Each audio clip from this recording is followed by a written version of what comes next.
कीर्ति करो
मरणाधी सावध व्हावे, मरणाधी सावध व्हावे, कीर्ती करून मरावे, जन्म घालू नये वाया मानवाचे उत्तम काया, नामामने मनुष्य जन्म,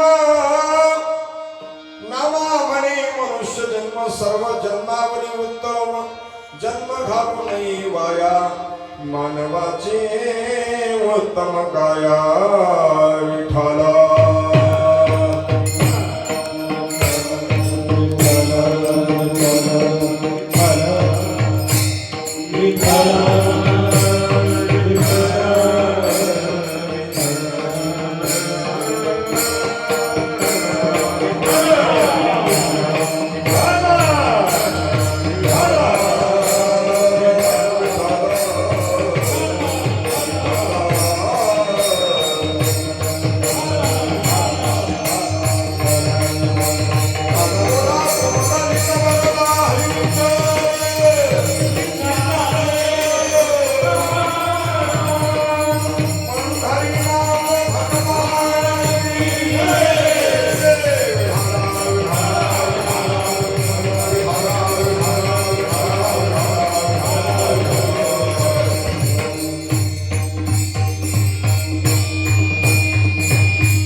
मंडल मंडलानां तरुण तुलसीमाला कंदरं काञ्चनेत्रं सदयधवलहासं विठ्ठलं चिन्तयामि।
पंढरीच्या देवराया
मरणादी सावध व्हावे कीर्ती करून मरावे जन्म घालू नाही वाया मानवाची उत्तम काया प्रस्तुत प्राप्त प्रसंगी प्राप्त सरी भगवत चिंतन रूपे सेविकरता निवडलेला अभंग अखिलकोट ब्रह्मांड चालक पंढरीश पांडुरंग परमात्म्याचे लाडके भक्त असणारे प्रेम भंडारी नामदेव महाराज यांचा हा तीर चरणाचा अत्यंत महत्वाचा सर्वांच्या कानपाठातील किंवा सर्वांच्या सुपरिचित असणारा हा अभंग आहे.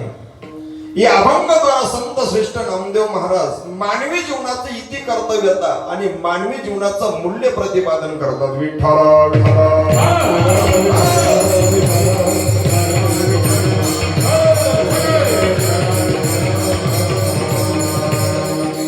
सेवेला सुरुवात करण्यापूर्वी थोडासा पर्याय द्यायचा तो म्हणजे असा आपला हा कार्यक्रम कोणत्या निमित्ताने सर्वांना ज्ञात आहे.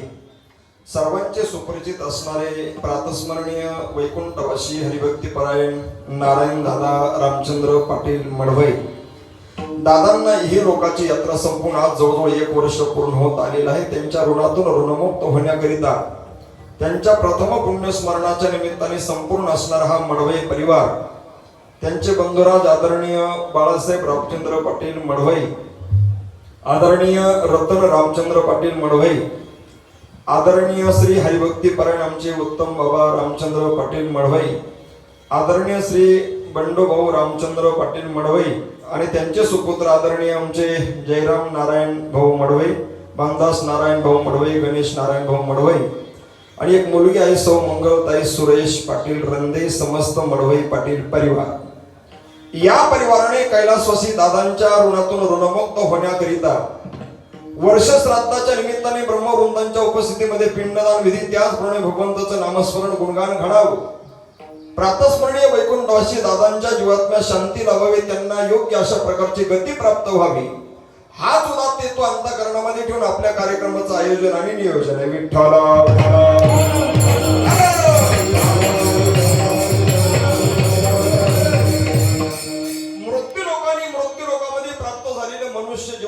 एक दिवस जाणार हे मात्र निर्विवाद आहे. कारण आपला जन्म झाला त्या लोकाचं नाव मृत्यू लोक आहे. या लोकांमध्ये जन्माला आलेले जो कोणी असला कसंही असला कुठे असला किती जरी असला तरी त्याला एक दिवस इथं आल्यानंतर जावं लागतं. जी वस्तू उत्पन्न होते त्या उत्पन्न झालेल्या वस्तूला एक दिवस मृत्यू हा निश्चित असतो. उपजेती नासी नासरी ते पुनरपी दिसे घटिका यंत्र जैसे परिभ्रमेगा. वेदांत शास्त्र सुद्धा हीच गोष्ट नमूद करतं. जगतांतपाती जेवढे जेवढे अनात्म पदार्थ आपल्या प्रतीला येतात ते सर्व मिथ्या असतात असा वेदांताचा अबाध्य सिद्धांत आहे. अनात्म वस्तू ही नाशवंत स्वरूपाची आहे. मग आपल्याला एक दिवस या मृत्यू लोकांमध्ये आपण आलोय ना आपल्या कामासाठी आपण आलोय आपलं काम करायचं आणि एक दिवस आपल्याला या असणाऱ्या लोकांचा निरोप घेऊन आणि खऱ्या अर्थाने निघून जायचंय. याकरता आपण या ठिकाणी आलोय कशा करता भगवंताने आपल्याला निर्माण केलंय कशा करता या गोष्टीचा पडताळा नीट समजून घेऊनच जीवनाची मार्गक्रमणा करावी. विठ्ठला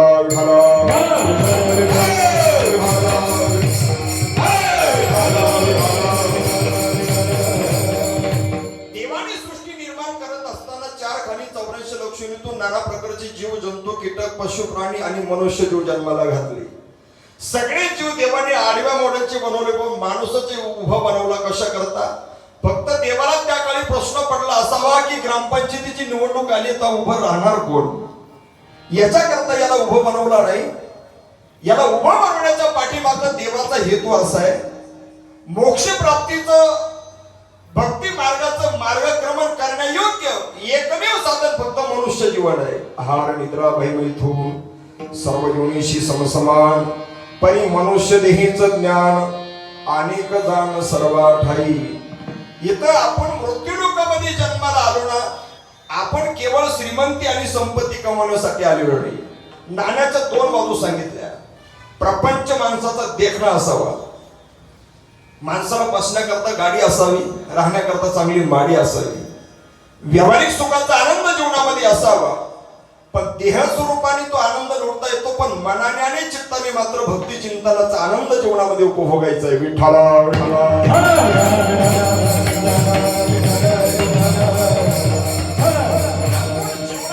श्रीमंती कमावली, पण त्या श्रीमंतीला फक्त जोपर्यंत जीवन आहे तोपर्यंत व्यावहारिक रीतीने त्याला महत्व दिलं जातं. पण पारमार्थिक दृष्ट्या अंतिम समयाला आपण कमावलेली श्रीमंती आपल्याला कामाला येणार नाही. याकरता एक व्यावहारिक श्रीमंती आहे आणि दुसरी पारमार्थिक श्रीमंती आहे. एका कवीनं महाराजांचं एक प्रमाण आहे, सर्वांना पाठातील आहे. येणे कलियो जाणे ही सेवानी, येणे कलियो जाणे ही सेवानी.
आपण जी श्रीमंती कमावली ती आपल्याला आपल्या सोबत न्यायची नाहीये. पण आपल्या जीवनाची इति कर्तव्यता महाराजांनी सांगितली. तुम्ही आलाय कशा करता, देवाने देह दिला कशा करता, ती गोष्ट आपल्या जीवनामध्ये साध्य करूनच खऱ्या अर्थाने आपल्याला या इहलोकाचा निरोप घ्यायचा आहे.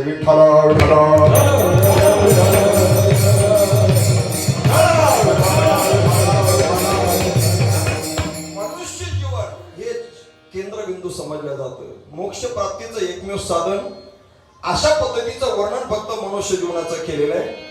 इतर जीवनाला मला तरी वाटतं संतांच्या मध्ये इतर जीवनाला काहीच किंमत नाही.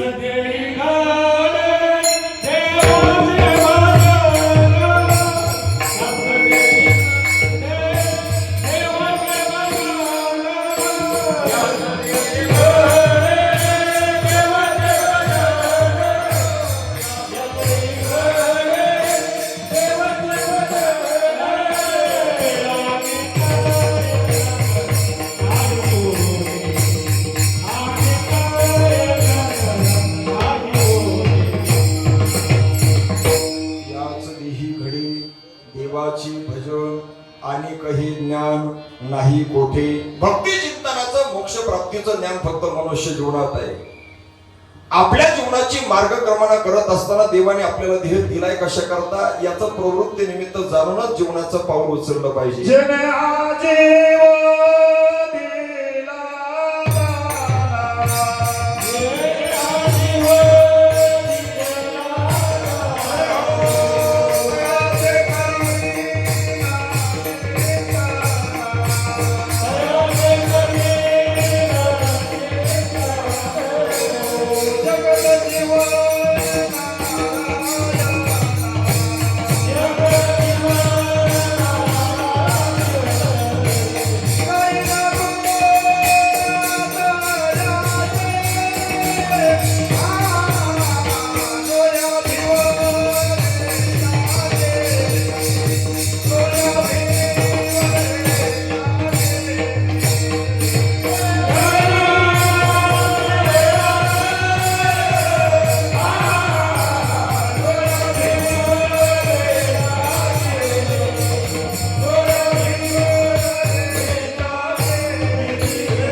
जीव दिला दान तयाचे करीन मी चिंतन जग जीवन नारायण गायीन गुण तयाचे.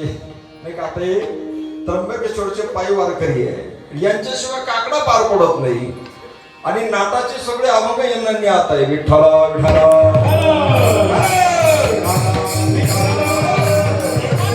हा दान दिलाय. आणि महाराज अजून महत्वाची गोष्ट, हा दान दिला पण याला मर्यादा घालून दिलेली आहे. 100 वर्षाची मुदत आहे, तुम्हाला रात्र थोडी सोंग फार आहे, आयुष्य कमी आहे आणि जीवनात फार काही करायचंय. याकरता या जीवनातला एक क्षण क्षण अत्यंत महत्वाचा आहे. तुम्ही आपल्या भविष्य काळाचा विचार करूनच आपल्या जीवनाची मार्गक्रमणा केली पाहिजे. भविष्यकाळ खूप अवघड आहे. आईची दशा येईल पुढे तै मन होईल वेडे चिंतुनी ठेवी चोखडे आत्मज्ञान. भविष्यकाळ खूप अवघड आहे. सत्ता संपदा राहील ठाईचे ठाई तुका म्हणे तै मेय मानल्या मग तेथे नचले काही. सत्ता संपदा राहील ठाईचे ठाई पुढे संचित देईल ग्वाही तुका म्हणे तै यमाज्ञा. यमाची आज्ञा आल्यानंतर फक्त आपल्याला संचित जो काही योग्य संचय करून ठेवला तोच आपल्याला साक्ष देणार आहे. याकरता मानवी जीवनात येऊन माणसाने गाफील न राहता आपल्या कर्तव्याशी खऱ्या अर्थाने दक्ष राहायला पाहिजे. विठ्ठला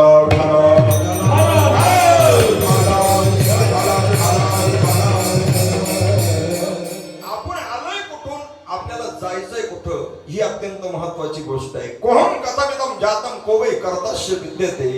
आपण आलो कुठून, आपल्याला जायचंय कुठं आणि आपण आलो कशा करता, या महत्वाच्या गोष्टी आहे.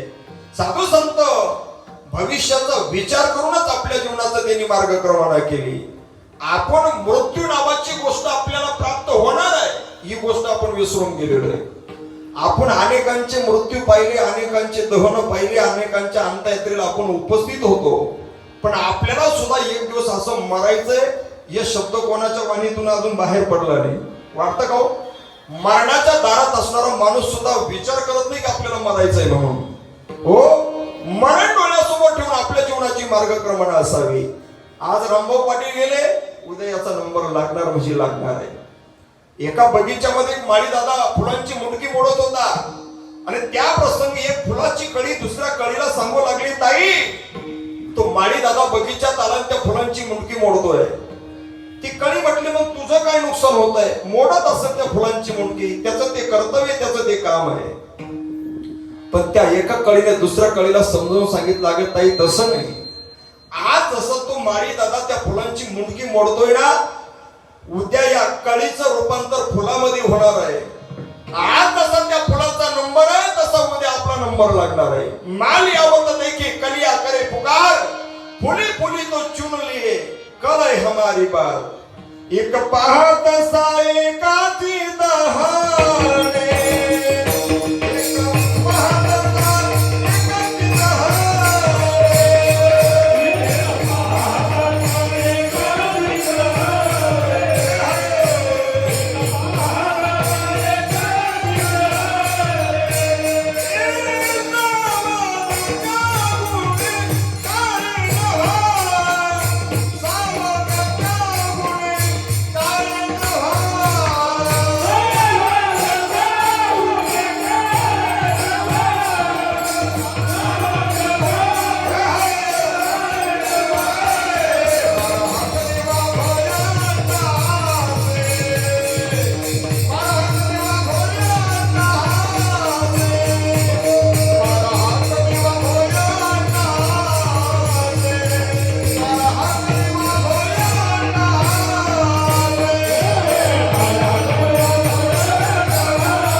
धहणी सावध त्या गुन्हेगारे नव्हा मारहाक देवा भयाटासे जव काळायसे झाले नाही.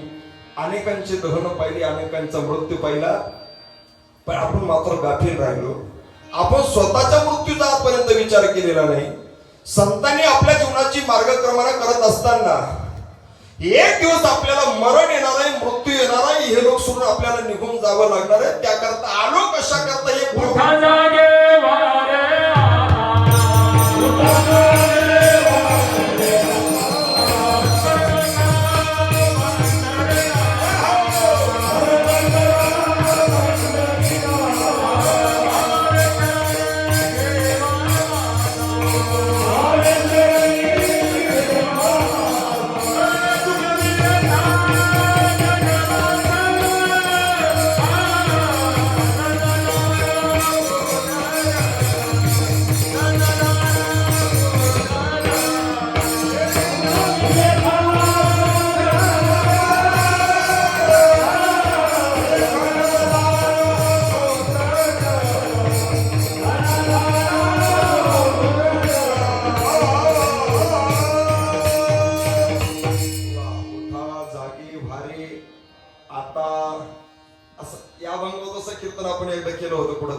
स्मरण करा पंढरी नाथा भावे चरणी ठेवा माथा चुकवे व्यथा जन्माच्या. जन्म मृत्यूची व्यथा जीवनातली कायमची संपवायची असेल तर तुम्हाला जाग झालं पाहिजे. पण कधी जागं झालं पाहिजे? आता जागा रे भाईनो जागा, चोर निजल्या त्या नाडोनी भागा. जोपर्यंत काम क्रोधातील विकारूपी चोर झोपलेले तोपर्यंत माणसाने जाग झालं पाहिजे, तोपर्यंत माणसाने सावध राहिलं पाहिजे, नाही का? माणसाला सावध व्हायचं कधी संतांनी सांगितलं? चोर येण्याच्या आधी माणसाने सावध राहिलं पाहिजे.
सावध झालो सावध झालो सावध झालो हरीचा आलो जागरण.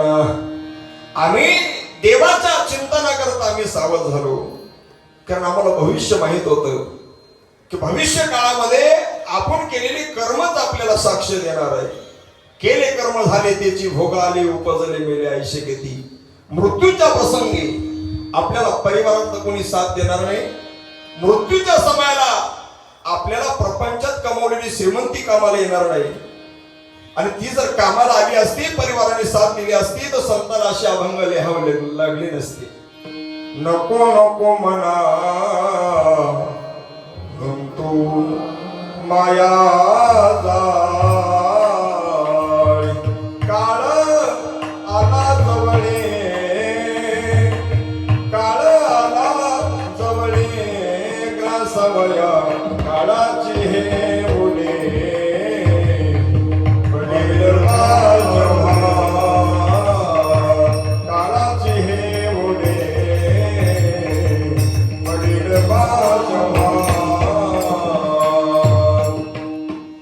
परिवारात तर कोणी साथ देणार नाही. डोळे तुझा गेला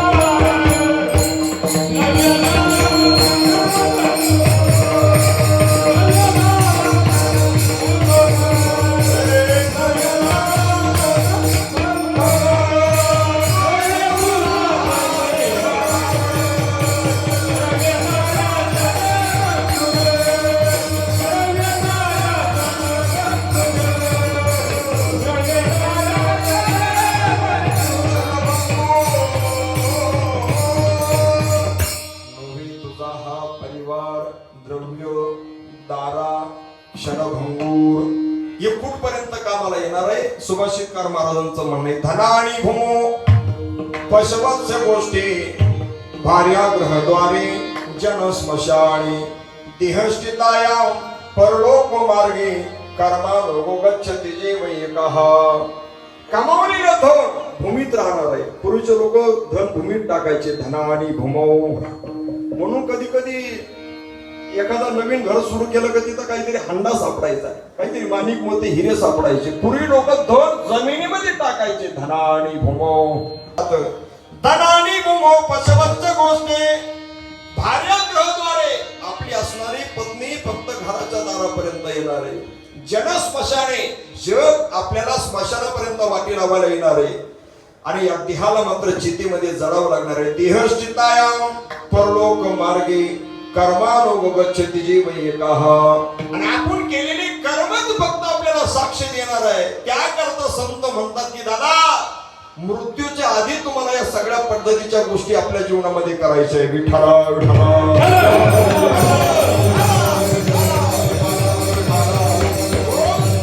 कधी सावध व्हायचं आहे. साधू संत म्हणतात, जोपर्यंत काळ आपल्यापासून दूर आहे तोपर्यंत तुम्हाला तो चान्स आहे. जवळी काळ से दुरी ठेला तब तू हरी गुण गाय ऐक वहिला. मनी भाव धरुनिया भला नवंचे त्याला चुकू नको. जोपर्यंत काळ आपल्यापासून दूर आहे, चोर येण्याच्या आधी आपल्याजवळ शस्त्र असायला पाहिजे. आपण आधी सावध पाहिजे. काही लोक चोर निघून गेले का काठी आपली. हो, आता मला आहे ना जिवंत साप मारायला भेव वाटतो, पण तो मेल्यानंतर मी शेवटापर्यंत त्याला जोडतो. जिवंत साप जोपर्यंत, साप मारण्याच्या आधी आपल्याजवळ शस्त्र पाहिजे. तो निघून गेला का लोक म्हणतात मी असतो ना, तो माझ्या हातून सुटत नव्हता. तू नव्हता म्हणून तो बिचारा गेला, बरं झालं त्याचं काम झालं. हो, जोपर्यंत आपल्यावर पुढचं संकट यायचं बाकी आहे तोपर्यंत संकट निवृत्तीची औषधं पर्याय जीवनामध्ये उपलब्ध असायला पाहिजे. मृत्यूच्या आधीच आपल्या खात्यावरती नामचिंतनाचा भक्ती चिंतनाचा संचय करून ठेवायला पाहिजे. मग कसे कर्म केले पाहिजे. साधू संतांचे अनेक अभंग आहे. करणे ते हेची करा, करणे ते हेची करा.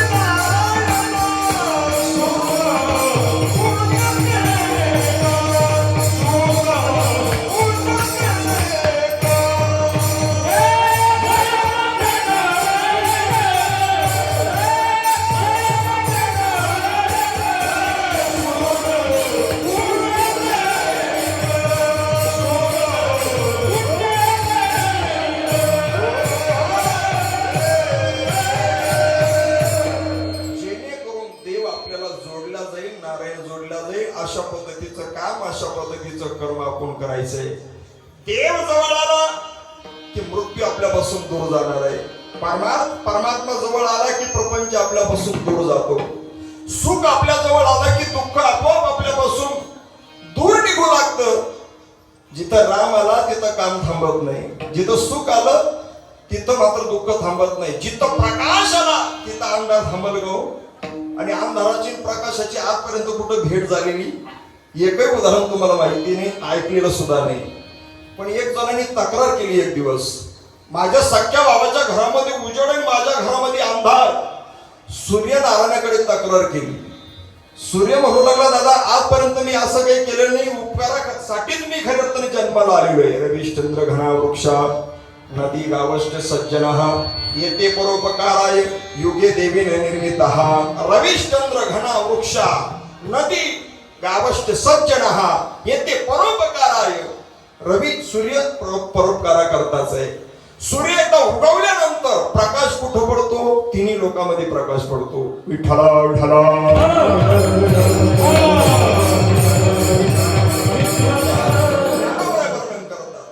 सूर्य अधिष्ठिनी प्राची जगाला निवदे प्रकाशाची तैशी वाचा श्रोतया ज्ञानाची दिवाळी करे बिंब तरी बचके एवढे परी प्रकाशा त्रैलोक्य थोकडे शब्दाची व्याप्ती तिने पाडे अनुभवावी.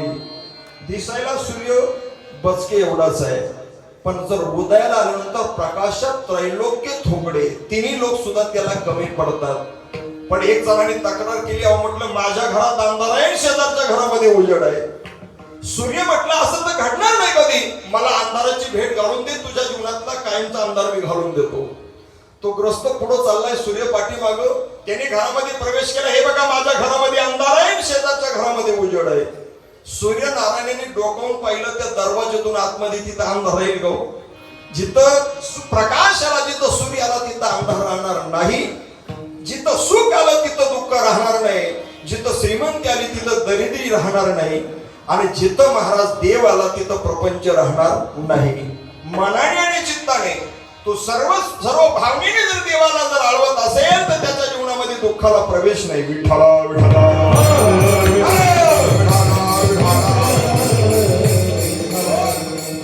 महाराज तुकोबराय ज्ञानोबराय नी पासून तर नी पर्यंत संत निवृत्तीनाथापासून तर संत निळोबरायपर्यंत या सर्व संतांनी स्वतःचा अनुभव खऱ्या अर्थाने जगासमोर आणि व्यक्त केलेला आहे. त्यापैकी नामदेव महाराज म्हणतात, दादा जिथं देवाचं सदैव नामचिंतन ज्या देहामध्ये घडतं त्याला मृत्यू नावाच्या या गोष्टीचं भीतीच नाहीये, त्याला तो धोकाच नाही. पण काय करावं लागतं माहितीये का? मृत्यूचा धोका टाळण्याकरता मृत्यूच्या आधी माणसाने खऱ्या अर्थाने सावध व्हावं लागतं.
कवडी टाकली नाही का, मरणाआधी सावध व्हावी.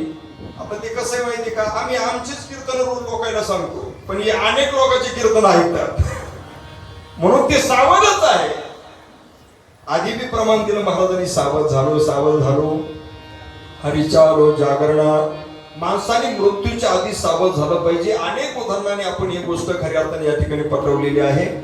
जोपर्यंत काळ आपल्याला खाण्याकरता येत नाही तोपर्यंत आपल्याला सावध होण्याची गरज आहे. मरणाआधी सावध व्हावी, कीर्ती करून मरावी. आपल्याला अशी कीर्ती करायची की जेणेकरून गेल्यानंतर सुद्धा माणसाला 10-5 वर्ष जीवन उत्तमाची योग्य कीर्ती मोडे.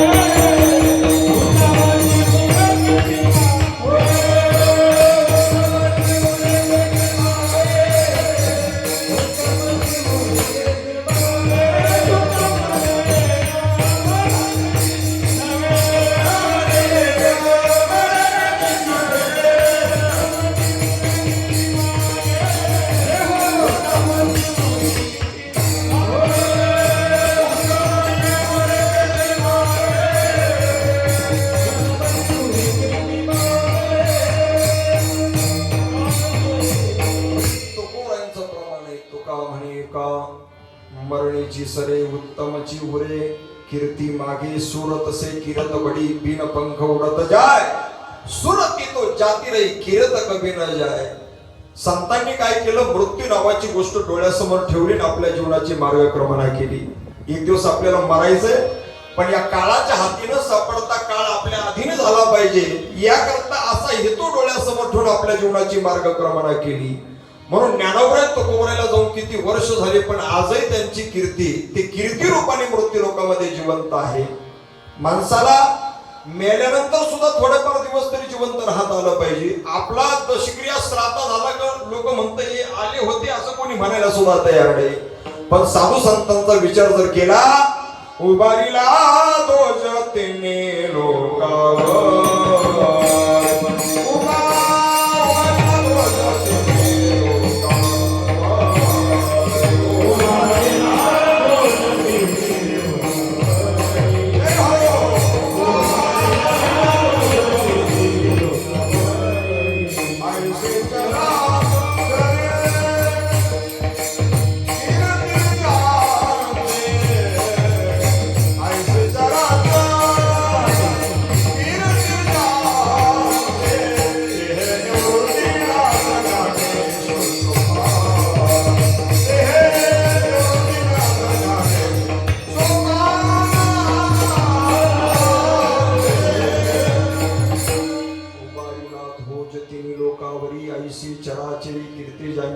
कोणाची हे निवृत्तीनाथ ज्ञानेश्वर सोपान मुक्ताबाई ज्ञान दीप्ती कळा.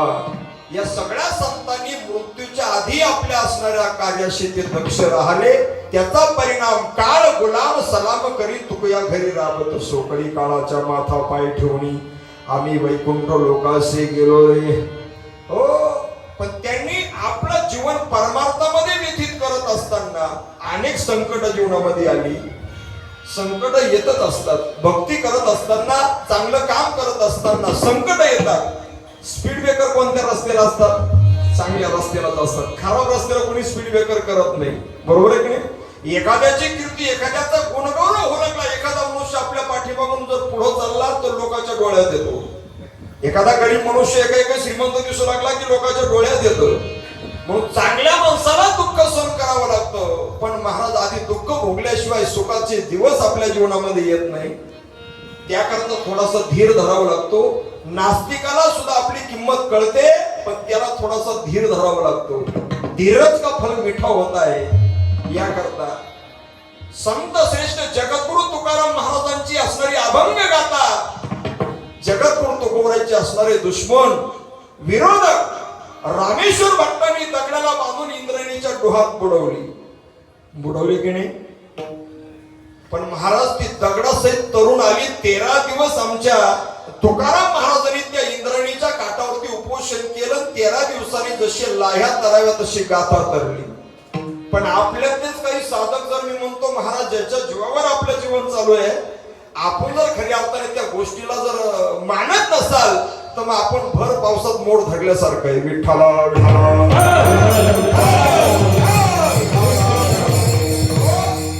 त्या गाथेने दगड सुद्धा तारले, लायासारखी गाथा तरली जडी दगडा सहित वया दगडा सहित वया जडी दगडा सहित वया दगडा सहित वया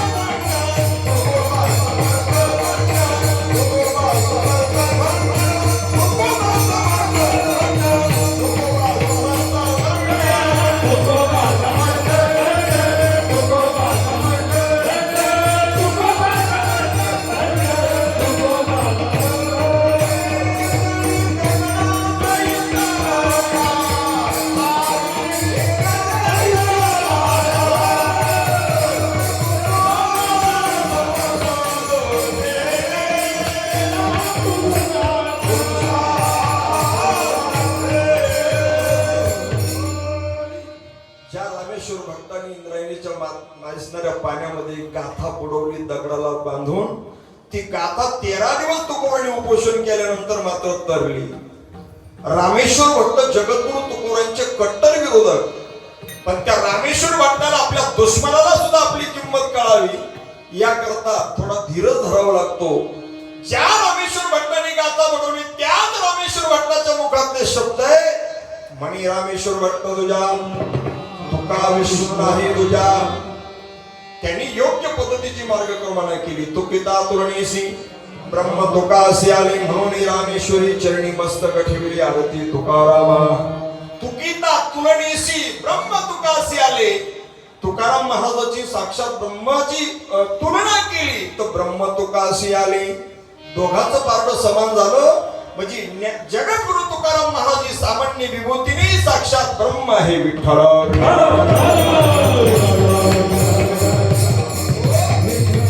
त्यांनी आपलं ध्येय ठेवलं. आपल्याला खऱ्या अर्थाने ज्याच्या करता निर्माण केलंय भगवंताने तेच आपल्याला काम करायचंय. जीवनामध्ये आपल्या कधी सुख येईल तर कधी दुःख येईल, पण आपण जीवन देवाला समर्पित केलंय ना, आपल्याला मृत्यूपासून या मृत्यू नावाच्या धोक्यापासून आपल्या जीवनाचा बचाव करायचा आहे ना, याकरता जीवन ज्याच्या करता दिलं त्याच्या करता वापरायचंय. जीवनात कधी संकट येईल त्याचा विचार माणसाने करायचा नाहीये.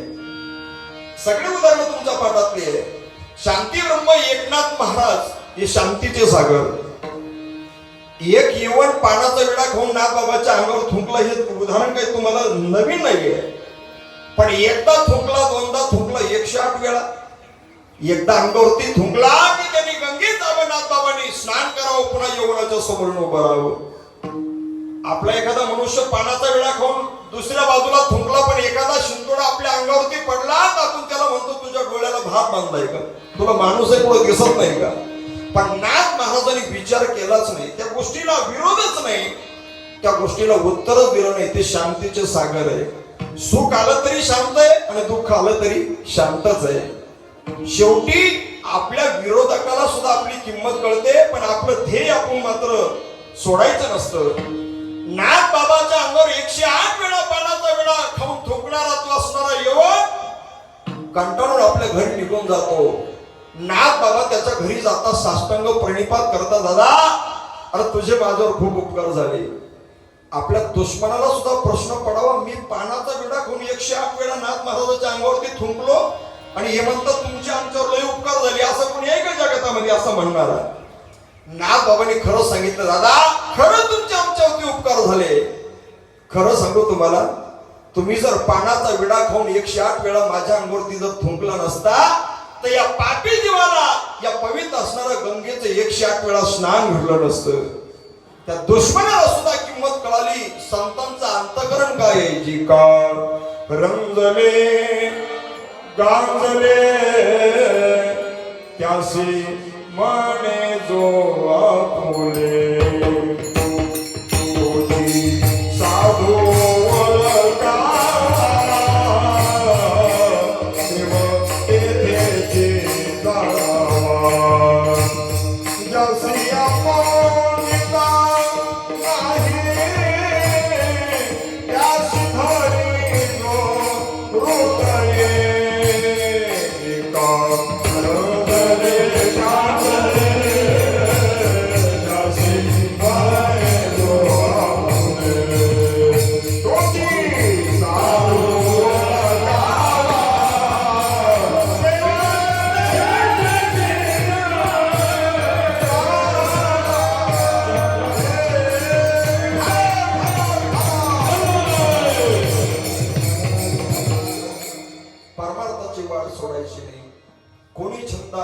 बंद आमचा सोहित आता धंदा. सावता महाराजांचे एक अभंग मी नेहमी आणि सांगत असतो. सावता बाबा म्हणतात, आपला प्रपंच आपल्याला दुःख देतो ना, त्याला परमात्मा समजून तुम्ही प्रपंच करा, तुमचा प्रपंचच परमार्थ झाल्याशिवाय राहणार नाही. आपल्या कामासाठी आपण आलोय ना, त्याच्याकरता आपल्या कामासाठी दक्ष राहिलं पाहिजे, सावध राहिलं पाहिजे. सावता महाराजांनी आपलं जीवन मार्गक्रमित करत असताना कांदा मुळा भाजी अवघी विठाबाई माझी, लसूण मिरची कोथिंबिरी अवघा झाला माझा हरी. आपलं काम आपण करायचंय. ज्यांच्या या श्राद्धाच्या निमित्ताने आपला हा सोहळा या ठिकाणी संपन्न होतो, वैकुंठवासी दादांनी आपला प्रपंच करत असताना देहाने मात्र प्रपंच केला, पण मनाने आणि चित्ताने मात्र सावध राहिले ते आपल्या कार्यासाठी. आदरणीय बाबांची दिंडी, सगळा हा परिवार, संपूर्ण पाटोदा, आपलं येरटगाव परिसरातील सर्व भाविक मंडळी निवृत्तीनाथांच्या दर्शनाकरता निघाले असताना ते भजन करतच जायचे. या दिंडीच्या माध्यमातून, सप्ताच्या माध्यमातून, भजन कीर्तनाच्या माध्यमातून आपल्या पवित्र असणाऱ्या बस्तीवरती पांडुरंगाचं मंदिर त्या ठिकाणी उभारलंय. सर्वांच्या सहकार्यातून आदरणीय परमश्रद्धे आमचे पितृतुल्य आमचे उत्तम बाबा आहे, त्यांचा संपूर्ण हा पाची भावंड आणि परिसरातील सर्वच मंडळी. मंदिर कोणा करताय? जो येईल त्याच्या जीवनातलं दुःख घालवण्याकरता आणि आनंद प्राप्ती करतात ते असणारं साधक ना देवाचं अधिष्ठान आपल्या असणाऱ्या पवित्र या भूमीमध्ये आहे. दादांनी सातत्याने खऱ्या अर्थाने भजन कीर्तनाची साधना करावी. आपल्या जीवनाचं काय होईल याचा विचार न करता एकच काम करायचे दादा, समयासी साधन व्हावे, समयासी साधन व्हावे, देव ठेविला तैसे राहावे, देव ठेविला तैसे राहावे, समयासी